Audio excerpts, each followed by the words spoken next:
جانم صد قد گلگلی مرا قلندر کردی جانم صد قد گلگلی مرا قلندر کردی خونه در لبی جوی بار صد قد میشم ای نگار خونه در لبی جوی بار صد قد میشم ای نگار مرا ملامت کردی من مردم در غمات مرا ملامت کردی من مردم در غمات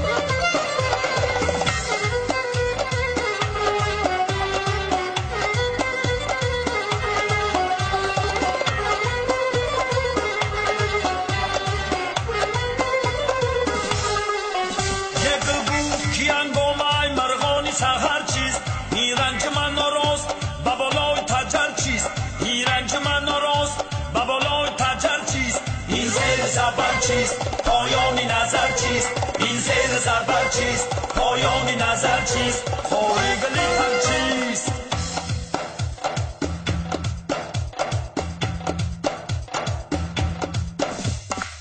کرتتا بخمال کردی حسین تا پر کردی کرتتا بخمال کردی حسین تا پر کردی جانم صد قد گلگلی مرا قلندر کردی جانم صد قد گلگلی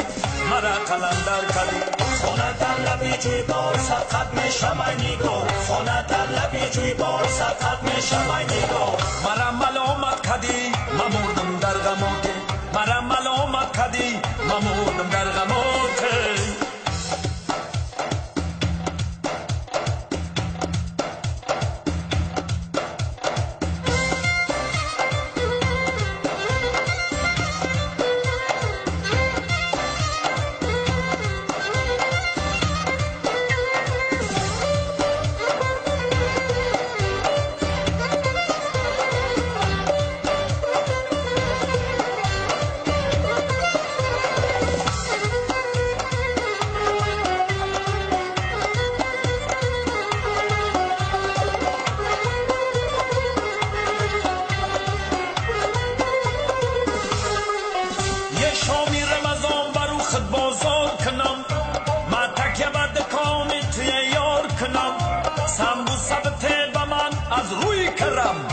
یه با کلچه روی تمانی فار کنم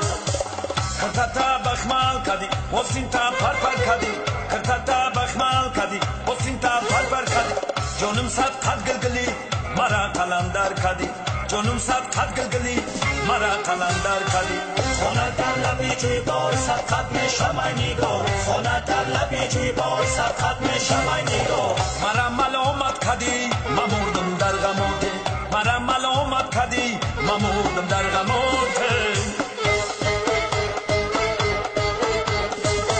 دیشب خانمی زیبا و خواب من در آمد دیشب خانمی زیبا و خواب من در آمد سوبیدم خستم دیجا خواب از یادم بر آمد سوبیدم خستم دیجا خواب از یادم بر آمد